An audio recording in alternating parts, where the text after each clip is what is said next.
காசியில் பைரவர். தீபம் என்றால் திருவண்ணாமலை ஞாபகத்துக்கு வருவது போல பைரவர் என்றாலே நமக்கு நினைவுக்கு வருவது காசி. காசியில் உள்ள மிக பழமையான சிவன் கோயில் காசி கால பைரவர் கோவில்.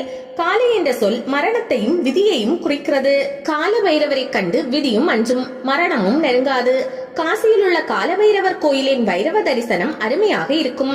வெள்ளி முகம் கொண்ட காலபைரவர் மிக விரிந்த கண்களுடனும் பெரிய மீசையுடனும் முழங்கால் அளவு நீண்ட கரங்களுடனும் காட்சியளிப்பார். கண்களில் உக்கிரமும் கருணையும் ஏக காலத்தில் பிரதிபலிக்கும். அவருக்கு அருகிலே அவரது வாகனமாக நாய் இருக்கும். இதே கோயிலின் பின்பகுதியில் சேத்திர பாலபைரவர் தரிசனம் கிடைக்கும். ஒருவர் காசியில் வாழ வேண்டும் என்றால் இவருடைய அனுமதி வேண்டும். காசிக்கு சென்றவர்கள் இரவு காலபைரவ பூஜை பார்க்காமல் திரும்புவதில்லை. காலபைரவர் காசி நகரத்தின் சேனாதிபதி. காசியில் இறந்தவர்களுக்கு யம பயம் கிடையாது.